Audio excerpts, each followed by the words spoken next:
I want to start by telling you about the sky where I live. Not because I think you have never seen a sky, because I need you to understand how well I know mine. I live in northern Wisconsin, Sawyer County, 30 acres of woods and field about 20 minutes outside a town called Hatchet Lake, population around 1,200. I have lived up here my entire life. I was born in the hospital in Haywood, grew up on this property, which was my grandfather's, and I have slept under this sky almost every night for 31 years. When I say I know the sky, I mean it the way a fisherman knows a lake. Not from looking at it occasionally, from living under it, from watching it change through every season and every hour and every kind of weather for 3 decades. When you live rural in northern Wisconsin, the sky is half of what you see. There are no tall buildings. There is no light pollution. On a clear night, the Milky Way is not a faint smudge the way it is in cities. It is a dense, bright, glowing band that stretches from one horizon to the other, packed so thick with stars it almost looks solid, like someone dragged a brush of white paint across the dark. I know the constellations the way I know the roads. Orion hanging in the south in winter, the Big Dipper wheeling around the North Star year-round, the Pleiades in autumn, that little tight cluster that looks like a bright thumbprint. I know what satellites look like, moving across the star field. I know what aircraft look like at altitude. I know what the northern lights look like when they show up a few times a year, those curtains of green and pink rippling along the northern horizon. I know what belongs in the sky, and I know what does not. My name is Emmett Rowe. I am 31 years old. I work as a lineman for a regional power company. I spend my days on the roads between small towns, climbing poles, stringing wire, replacing crossarms and transformers and insulators that the wind and the ice and the years have worn down. It is physical work, and it requires attention. I notice things for a living: a wire hanging at a wrong angle, a transformer humming at the wrong pitch, a tree leaning 6 inches further than it was leaning last season. I am observational by nature and by training, and I do not talk about things I have seen unless I have a reason to say something. I have a reason now. I live alone on the property my grandfather left me. 2-bedroom house, a pole barn, and a lot of woods. My nearest neighbor is a dairy farmer named Cal Beckett, about 1.5 miles down the road. I have a dog, a mixed breed named Porter, who is about the calmest animal I have ever known. Sleeps through thunderstorms, does not react to coyotes. I mention Porter because his behavior is part of this story, and I need you to understand that he is not a nervous dog. He was not a nervous dog. He is now.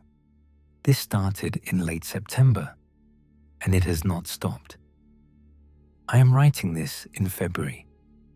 What I am about to describe took place over the course of about 4 months, from the end of September to the middle of January. The progression from fall to deep winter matters because the days got shorter and the nights got longer, and whatever I was seeing in the sky had more hours to be seen. The first time was a Tuesday night in late September. I was sitting on my back porch around 10 in the evening, drinking a beer, decompressing from a long day.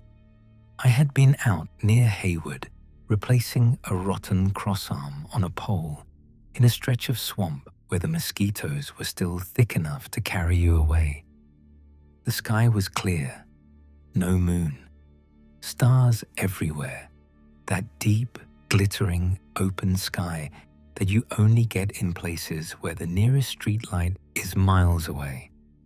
I was looking north, toward the tree line at the back of my property, where the forest starts and runs unbroken for miles. That is when I saw it. At first, I thought it was a cloud, but there were no clouds. It was a dark shape against the star field. Large, not airplane large, much, much larger than that. I would estimate it covered an area of sky roughly equivalent to 3 or 4 full moons placed side by side, which, depending on its altitude, could mean it was enormous, or it was very low, or both. It was darker than the sky around it. That is the part I need you to sit with for a moment. The sky between stars is already dark. This was darker. It had a density to it. It blocked the stars behind it in a way that was clean and defined, not diffused the way a cloud would be. It had edges, clear, smooth, certain edges where the stars were visible on one side and completely absent on the other. It was moving slowly, drifting from west to east above the tree line at a speed I would compare to a barge moving on a river. No sound, no lights, no exhaust, no contrail. Just a dark, solid mass gliding across the starfield, blotting out everything behind it as it went. I watched it for about 4 minutes.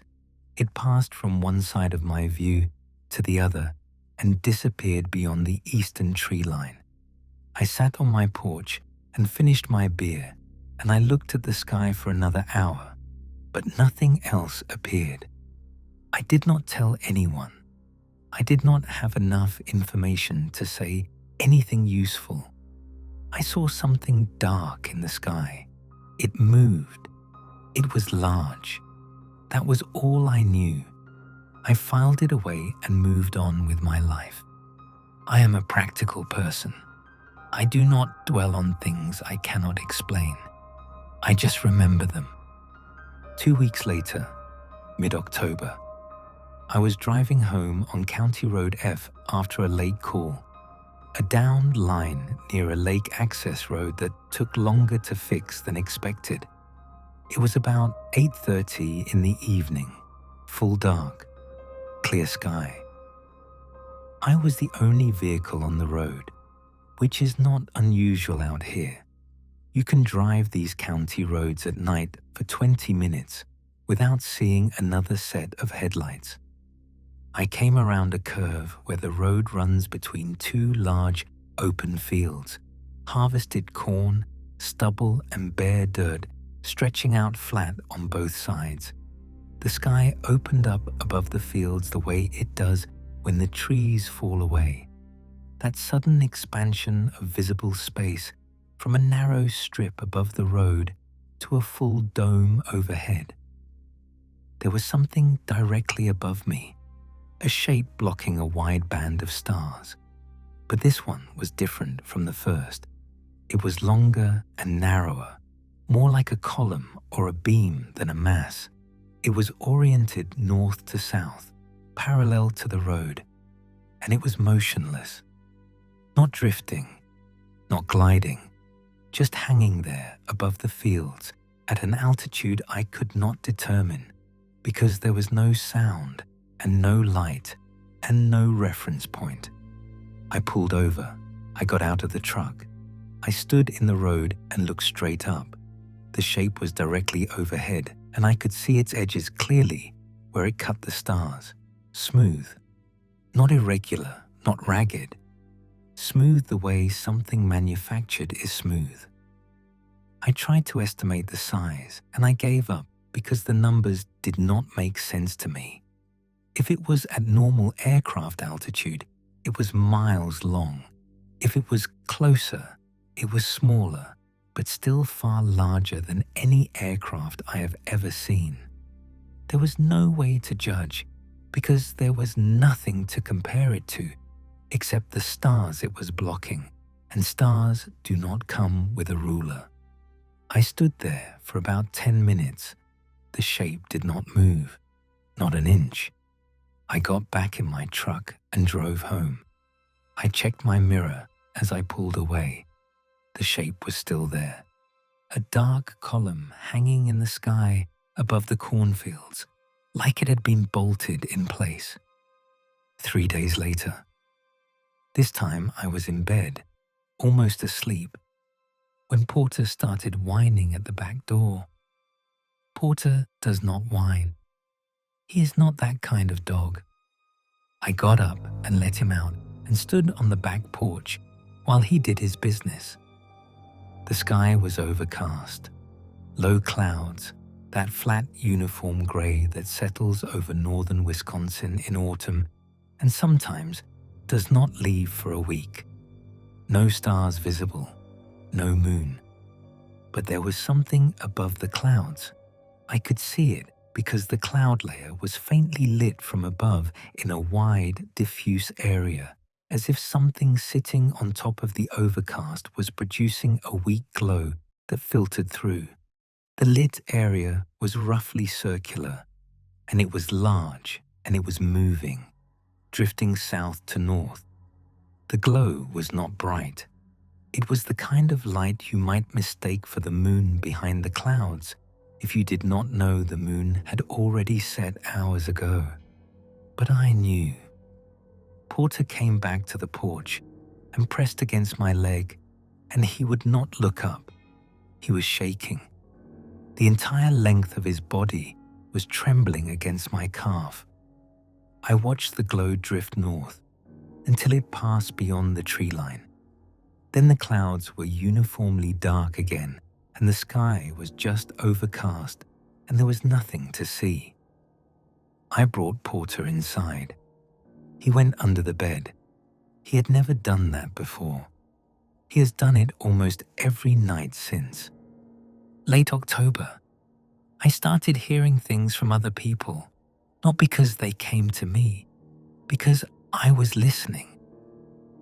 At Muskie's bar on a Friday evening, I overheard two guys from one of the logging crews talking about something they saw while working a timber sale north of town.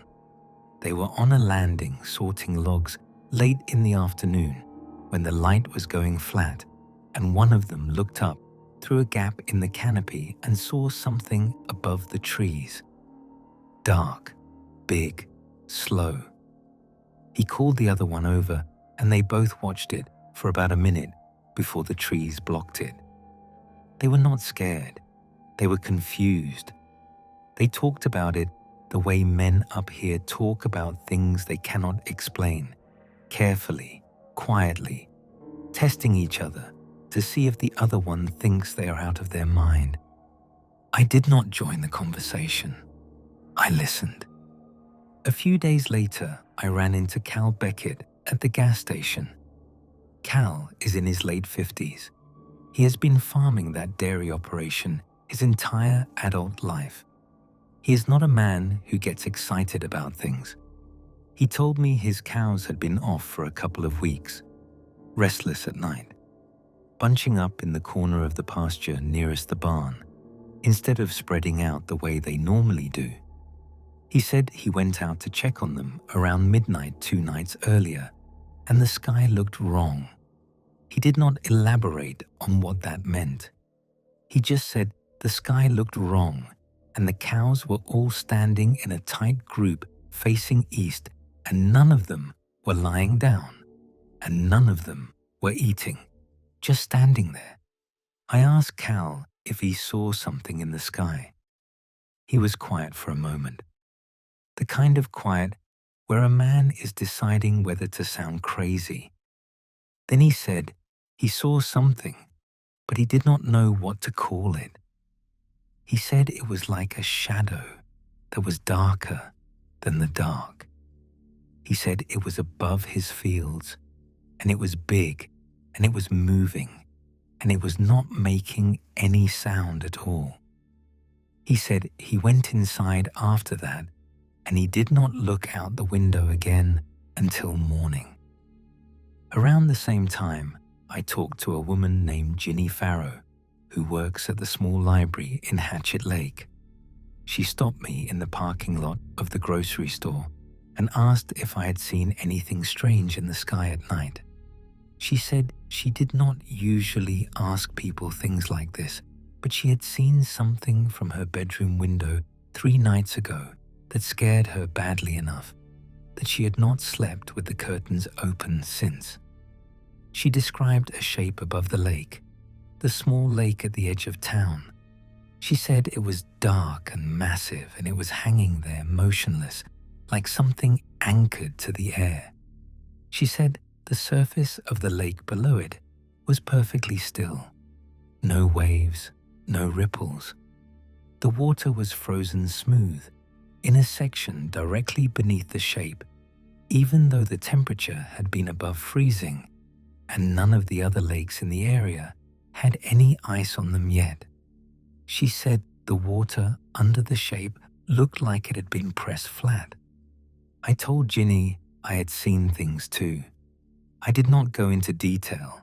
I just confirmed that she was not imagining it. She looked relieved for about half a second, and then she looked frightened again because confirmation meant it was real. November.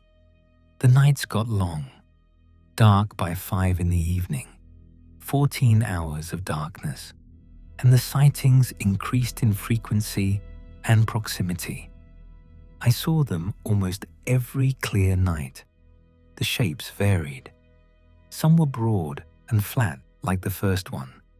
Some were long and columnar like the one over the cornfields. Some were smaller, maybe the size of a house or a barn, and those moved faster than the large ones, sliding across the star field in smooth curving paths that did not correspond to any flight pattern I have seen from aircraft or satellites or anything else. They did not fly the way things fly. They move the way things move when they are not constrained by air resistance or gravity or inertia. Smooth curves with no banking.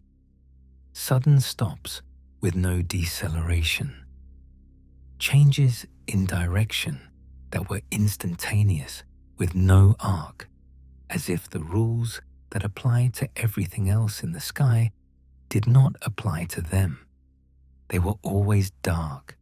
They were always silent. They always blocked the stars behind them with those clean, certain edges. And they were getting lower. The September sighting was above the tree line, maybe a mile or 2 up. The October sightings were at altitudes I could not determine. In November, the shapes were close enough that I could see them against the trees, not just the sky. One night, I was driving home on County Road F, and a shape passed over the road ahead of me at an altitude I estimated at 300 feet, close enough that I could sense the mass of it, the way you sense a bridge when you drive under it, a compression of the air, a weight overhead that you feel in your ears and your chest. My headlights pointed up at it for a moment as it crossed the road, and the beams just disappeared into the underside. Swallowed. No reflection, no illumination. The light hit the shape and stopped as if it had been absorbed. The truck radio crackled with hard static as it passed over and then cleared when it moved away. I started noticing effects on the ground. Patches of frost in my fields that formed imperfect circles, 20 or 30 feet across, even when the surrounding ground was above freezing. Sections of forest where the trees were leaning slightly, all in the same direction, as if a sustained downward pressure had been applied from above, bending the crowns of the pines outward from a central point in a radial pattern. I found one of these areas on my own property about 200 yards into the tree line behind my house, a circle of bent pines, maybe 40 feet in diameter, all the trees leaning away from the center at roughly the same angle. The ground in the center was packed hard, compressed. The pine needles were pressed flat into the soil in a uniform layer, like they had been ironed. No tracks, no debris. Nothing disturbed except the trees and the ground itself, as if something very heavy had come down and sat there and then lifted away. The animals changed. Cal's cows were still acting wrong. The deer on my property disappeared. Not gradually. I went from seeing 5 or 6 every evening in the field behind the pole barn to seeing none. For 3 weeks, I did not see a single deer. The birds were sparse. The usual November flocks of crows and jays were absent. The forest around my property was quiet in a way that was not seasonal. It was quiet in a way that felt evacuated, like everything that could leave had left. Porter would not go outside after dark. He would stand at the back door and whine to go out, and then, when I opened the door, he would look at the sky and back away and retreat to the bedroom. Every time. I started letting him out only during the day. Late November, the night that changed everything. I was called out around 10 in the evening for an emergency. A tree down across a primary line on a back road about 15 miles from my house, knocking out power to a cluster of homes on the north end of a lake. Standard call. I have done hundreds of these.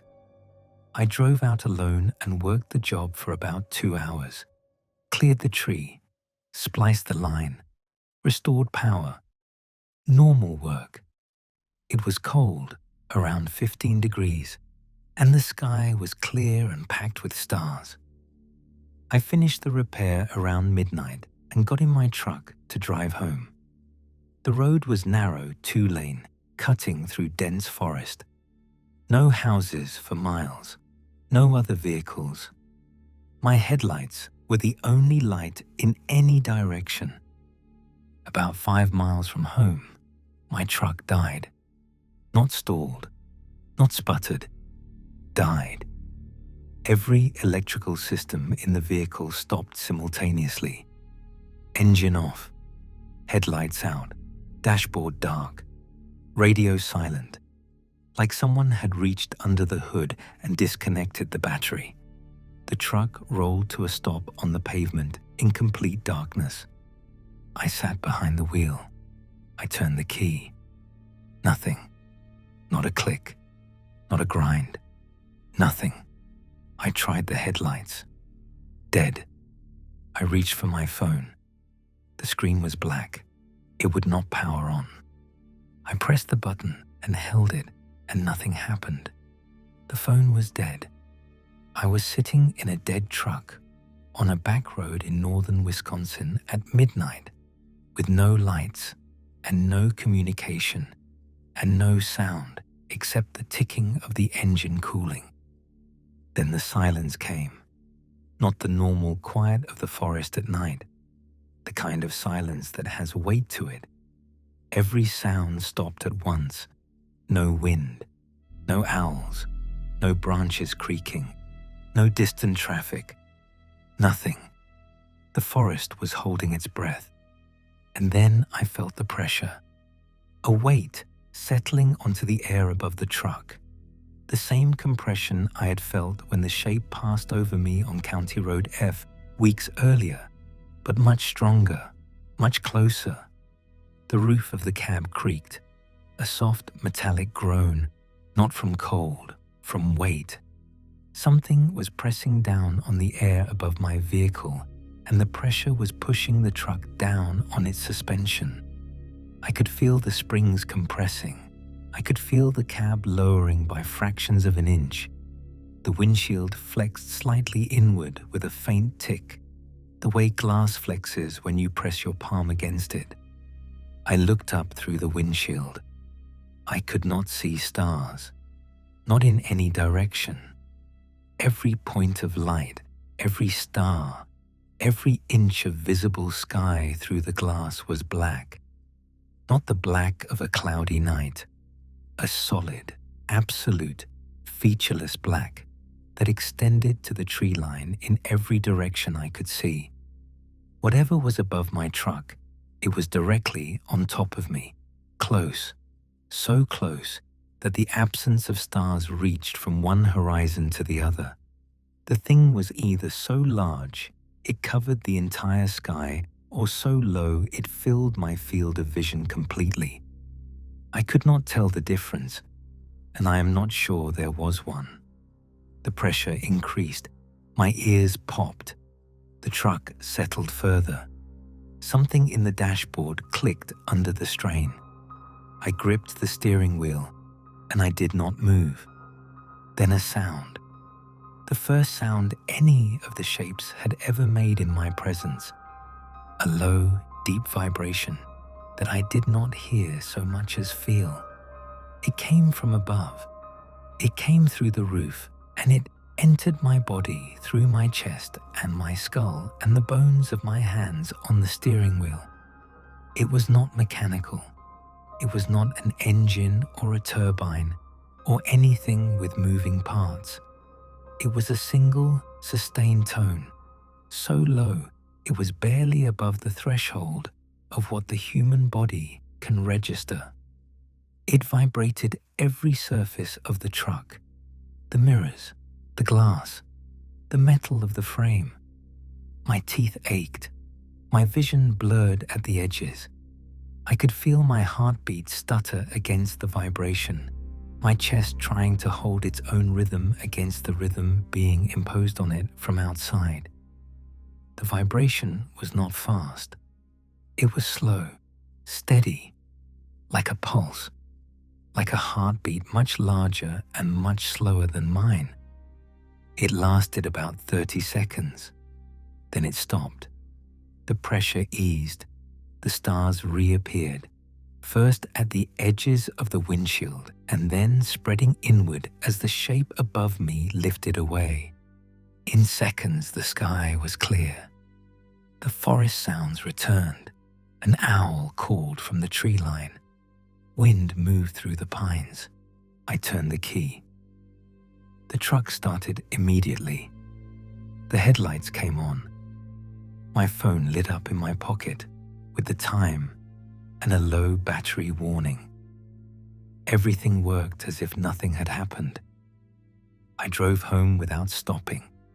I pulled into the driveway and went inside and sat at the kitchen table, and I did not turn off a single light until the sun came up. December. The sightings were no longer something people mentioned occasionally at the bar or the gas station. They were the fact of daily life in Hatchet Lake. The shapes were visible on most clear nights. They were low enough now that people could see them from their yards, their porches, their bedroom windows, without even trying. You did not have to go looking. You just had to glance up. The community did not panic. I want to be clear about that, because I think people expect panic, and that is not what happened. What happened was a kind of grim, quiet contraction. Hatchet Lake pulled inward.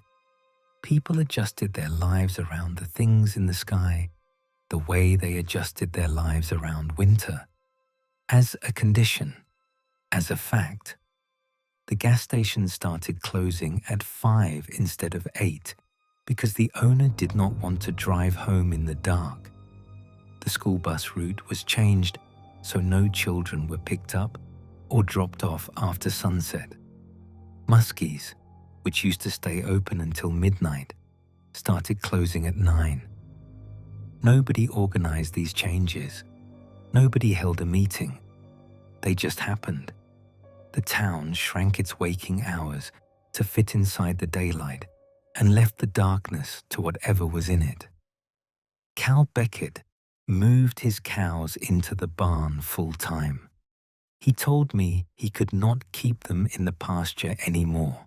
He would open the barn doors in the morning and the cows would walk to the threshold and stop and look at the sky and refuse to go out. He had started milking them on a different schedule because the animals were only calm when they were enclosed, when they could not see overhead. Ginny Farrow told me the lake at the edge of town had frozen solid in a single night in early December, weeks before it normally would. The ice was smooth, not the rough, ridged, layered ice of a natural freeze. Smooth like glass. She said people had walked on it and it felt wrong underfoot. Not slippery in the normal way, dense, heavy, like standing on something that had been compressed from above. I went out and stood on it myself. She was right. The ice was dark and perfectly flat, and when I stood on it, I could feel something. A residual pressure, a memory of weight, like the ice remembered whatever had pushed it down.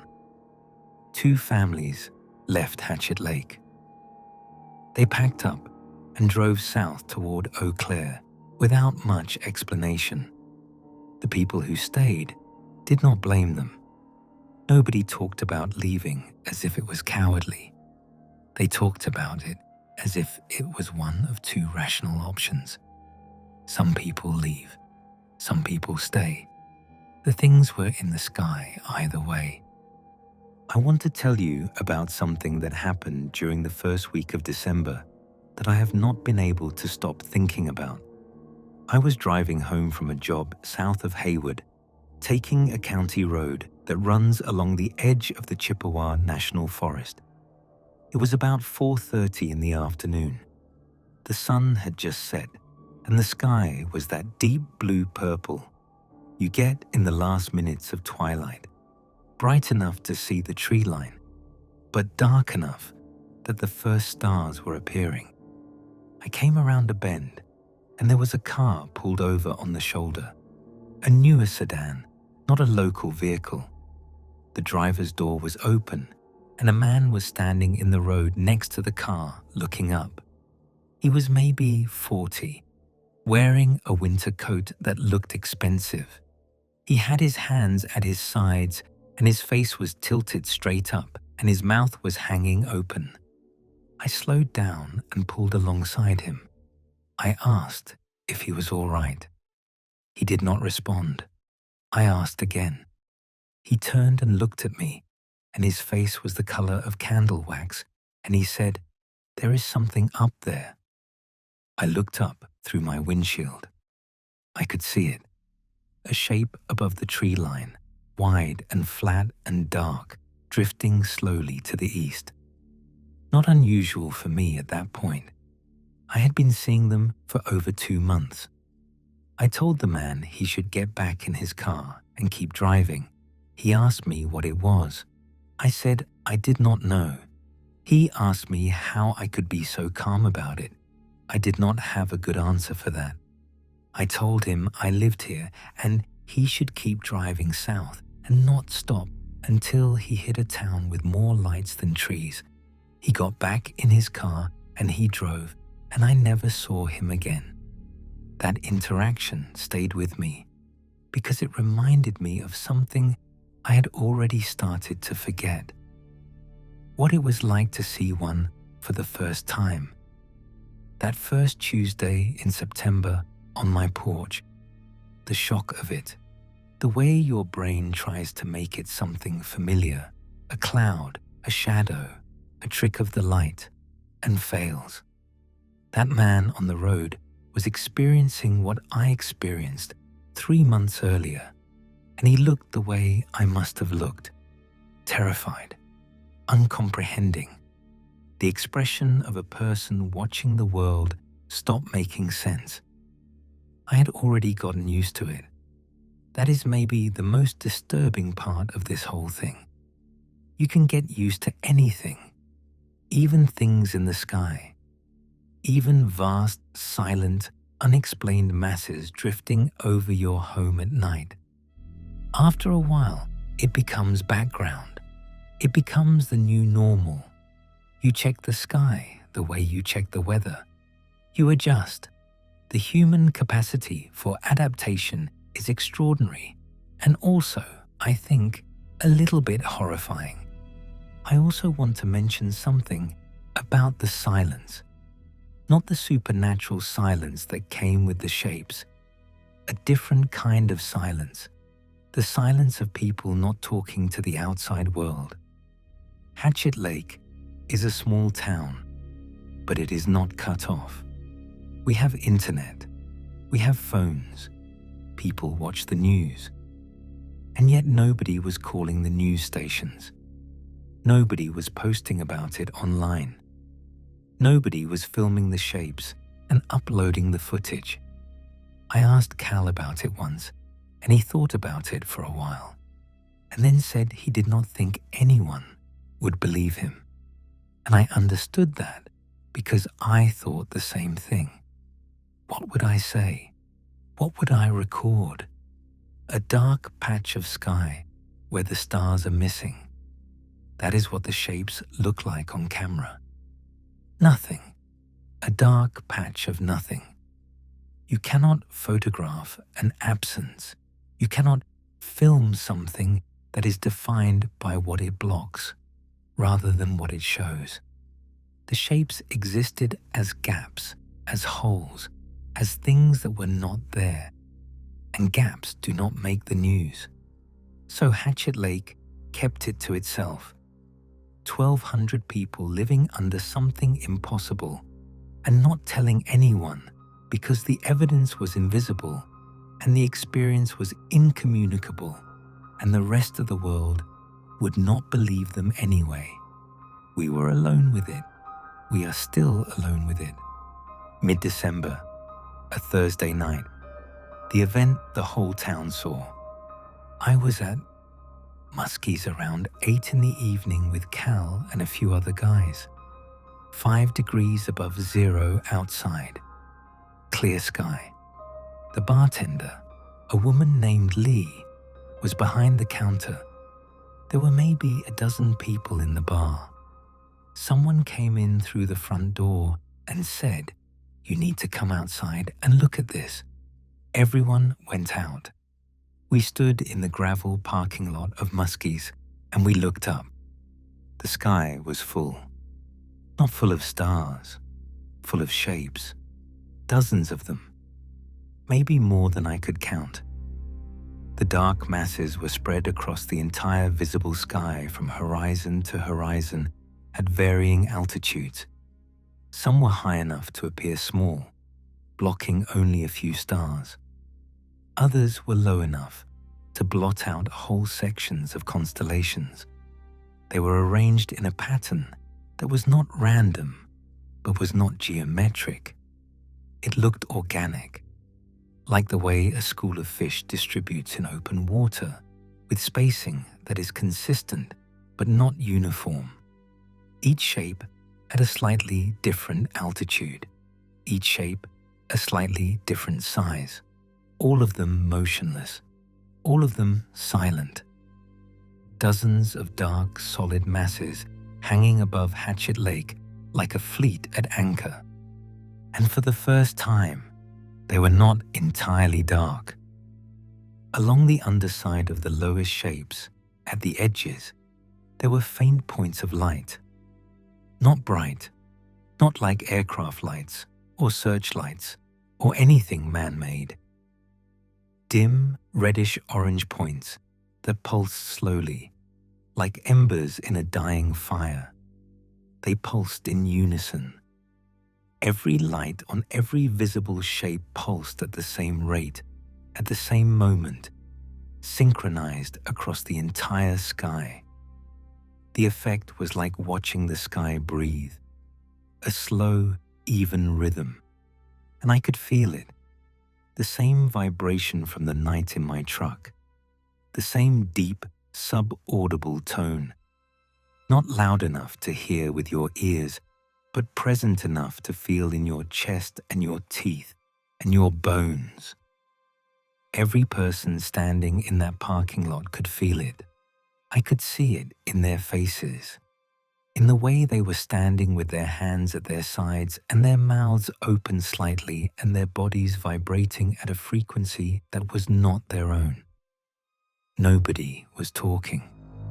Lee had come out from behind the bar, and she was standing next to me with her arms wrapped around herself, and she was not shivering from the cold. She was shivering from the vibration. We stood there for about 20 minutes. Nobody spoke. There was nothing to say. The sky was full of things that should not be there, and they were pulsing in unison, and the whole town of Hatchet Lake was standing beneath them, looking up. And there was no one to call and no explanation to find and no action to take. They were just there, filling the sky, pulsing, looking down. Then, slowly, the shapes began to rise. One by one, starting with the lowest, they ascended. Not quickly, gradually, the way fog lifts off a lake in the morning. They rose, and the stars reappeared beneath them, and the pulsing lights dimmed and faded, and eventually, the shapes were so high, they were just small dark absences in the star field. And then they were gone. The sky was open and clear and full of stars and empty. The people in the parking lot stood there for a while longer. Then we went back inside. Lee poured drinks. Nobody paid for them. Nobody discussed what we had seen. There was nothing to say that would make it smaller or more manageable. It was too big for words. It was too real for denial. We just drank and sat with it, and eventually people went home. The sightings continued through the rest of December and into January. They were less frequent now, but the shapes that appeared were lower than ever before. On several nights, I saw them below the tree line, moving through the gaps between hills, gliding along the surface of the frozen lakes like shadows cast by nothing. One night, I stood on my back porch and watched a shape drift across my property at what I estimated was 50 feet above the ground. It passed directly over the pole barn. I could see the frost on the barn's ridge cap dimly beneath it. The shape blocked the stars above, and the roof below and between them. There was nothing. A gap in the world. A section of reality removed and replaced with something that did not reflect light or produce sound or interact with the physical world in any way I understood. The bent trees on my property multiplied.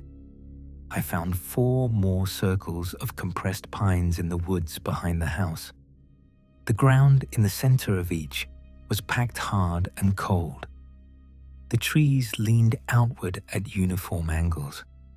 Whatever was pressing down on my land was doing it repeatedly, in the same kinds of locations, leaving the same kinds of evidence. The toll on the community was visible. People were tired, not just from poor sleep, though the sleep was bad.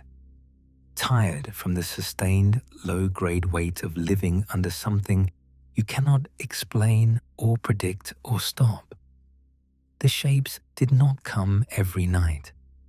Some nights the sky was clear and normal, and those nights were almost worse because the normalcy felt borrowed, temporary. People checked the sky constantly. I caught myself doing it dozens of times a day, looking up through the windshield at a stoplight, looking up while climbing a pole, looking up while walking from the truck to the front door of my house, always looking up. Children in Hatchet Lake started playing a game where they pointed at dark patches of sky and argued about whether it was a shape or just the gap between stars. The game was not funny, but the children played it anyway, because that is how children handle fear. They turn it into something with rules. 3 more families left town. Nobody was moving in. Hatchet Lake was getting smaller. The story ends on a night in mid-January. I was at home. It was deeply cold, 20 below zero. The kind of cold that makes the nails in the walls of your house pop and crack like someone is tapping on the wood from inside. The sky was clear. The Milky Way was bright and sharp overhead. Porter was under the bed. I was in the living room with a cup of coffee, not watching television, not reading, just sitting. I heard it, the tone, the sub-audible vibration from the night in the truck. But it was not coming from one direction. It was coming from everywhere. The walls of my house were vibrating. The coffee in my mug was trembling, the surface shivering in concentric rings. The windows were flexing gently in and out rhythmically, in time with the pulse. The whole house was resonating like a drum being struck by something too large and too slow for the ear to process. I went to the back porch. I opened the door and stepped out into 20 below air, and I looked up. The sky was gone. I do not mean it was cloudy. I do not mean it was dark. The sky was gone. Every star, every point of light, every inch of visible space above my property, above my trees, above the hills and the fields and the frozen lakes, in every direction I could see, was covered, not by shapes, plural, by a shape, singular, one continuous, solid, unbroken darkness extending from horizon to horizon, featureless and absolute, not a collection of objects, one object, one single mass covering the entire sky above Hatchet Lake and as far in every direction as I could see. It was low, low enough that I could feel the pressure on my body, a physical weight pressing down on my shoulders and my chest, low enough that the tallest pines on the ridge behind my house were bending, their crowns pushed outward and down, low enough that the air felt thick, compressed, heavy, as if the atmosphere itself had been squeezed between the ground and whatever was sitting on top of it. The pulsing lights were there, everywhere. The entire underside of the thing was covered in them. Thousands of dim, reddish-orange points pulsing in unison. The same slow rhythm, the same deep vibration I could feel in my chest and my jaw and the bones of my feet on the porch boards. The lights stretched to the horizon in every direction. The entire sky was pulsing. The world had a heartbeat that was not its own. I stood on my porch and I looked up at the underside of something that had covered the sky over my home and my town and everything I could see. And I did not scream, and I did not run. I am a lineman from northern Wisconsin. I have climbed poles in ice storms 40 feet above the ground. I have worked live wire in the rain. I do not panic. But I stood on that porch and I looked up and I understood with a clarity that was absolute and total and calm that whatever was above me was not visiting. It was arriving. I went inside. I closed the door. I sat at the kitchen table and I drank my coffee, and the house vibrated around me, and the windows pulsed gently in and out, and I waited. At some point, hours later, the vibration stopped. The pressure eased. The windows went still. I did not go outside to check. I sat at the table until the first grey light of dawn showed through the kitchen window. Then I stood up and opened the back door and looked at the sky. Clear, blue, empty. The sun was rising pink and cold over the eastern tree line. The stars had faded. There was nothing above me but air and light and the pale winter sky. The pines on the ridge were still bent. I walked the property that morning. The snow in the fields behind the house was compressed in wide, flat areas, packed down to a fraction of its normal depth, as if an enormous weight had been resting on it. The surface of the compressed snow was smooth, not the smooth of wind-packed drift, the smooth of pressure applied from above evenly over a large area. My boots barely left prints in it. The snow was dense as packed sand. In the woods behind the pole barn, 2 birch trees had split. Not fallen, split. The trunks had cracked vertically from the crown downward. The wood forced apart, as if the tops of the trees had been pressed down so hard the trunks could not flex anymore, and simply broke open. The exposed wood inside the splits was white and fresh, and the smell of birch sap was sharp in the frozen air. I drove into town that morning. Hatchet Lake looked the same as it always did in January. Snow on the roofs, trucks idling in parking lots, smoke coming from chimneys. But the people I saw moved differently, slowly, carefully, the way people move the morning after something terrible has happened that nobody is ready to talk about. I stopped at the gas station and the owner was behind the counter and he looked at me and I looked at him and neither of us said anything. We did not need to. Everyone in Hatchet Lake had felt the vibration. Everyone had looked out their windows or stepped onto their porches and seen the sky gone. Everyone knew. That was 3 weeks ago. It is February now. The shapes have not appeared since that night in January. The sky over Hatchet Lake has been clear and normal for 3 weeks.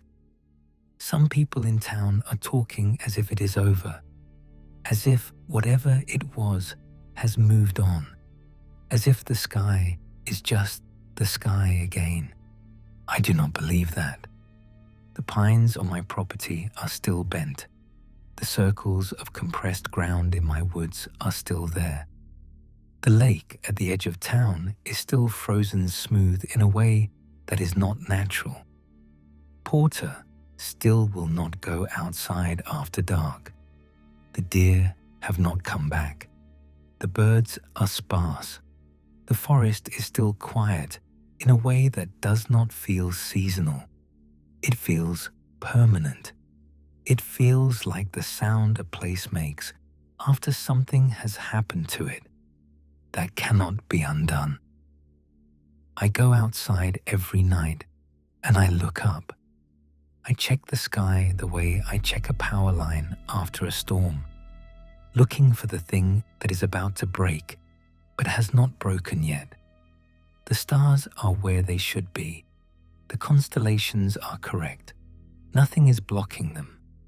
But there is a feeling I cannot shake, a pressure, faint, barely there, like the memory of weight on your shoulders after you have set down something heavy.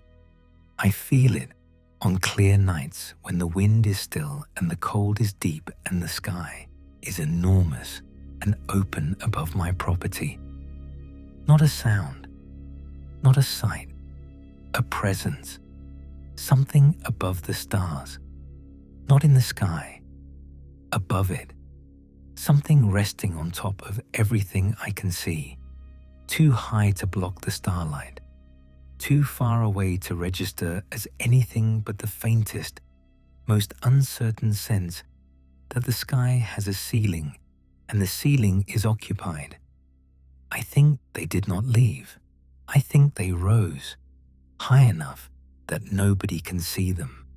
high enough that the pressure is barely perceptible, high enough that the pulsing lights are too faint and too far to distinguish from stars, but still there, still above Hatchet Lake, still above northern Wisconsin, still above all of us. I do not know what they are. I have turned that question over in my head every day for 4 months, and I am no closer to an answer than I was on that first Tuesday night in September when I saw a dark shape drift across the starfield above my tree line. I do not know what they want. I do not know why they came down, and I do not know why they went back up. I do not know if they will come down again. I know what they left behind: bent trees, compressed ground, frozen lakes, a town that closes its doors at sundown, and a forest that has gone quiet, and a dog that will not look at the sky. I know what they did to the people of Hatchet Lake. Not physically. Nobody was hurt, nobody was taken. But something was changed. Something in the way we look at the world. The sky used to be open. It used to be the one thing that was always empty, always safe, always just air and light and stars. It is not that anymore. Not for us. The sky has a weight now. The sky has a presence. And even on the clearest night, when every star is where it should be, and the Milky Way is bright, and the constellations are perfect, I look up and I feel it. Something is there. I watch the sky every night. I stand on my porch in the cold and I look up and I wait. I do not know what I am waiting for. I do not know if it will be better or worse than what has already happened. I just know that the sky over my home is not empty, and that whatever is in it is patient, and that patience, in my experience, is not a quality that belongs to things that have given up. If you live somewhere rural, somewhere with no light pollution, somewhere you can see the whole sky on a clear night, I want you to do something for me. Go outside tonight, after it is fully dark. Stand in your yard, or your field, or your driveway, and look up. Look at the stars. Look at the Milky Way, if you can see it. Look at the dark spaces between the constellations, where there is nothing but the black distance between here and the rest of the universe. And ask yourself if the sky looks right. Look carefully. Look at the edges.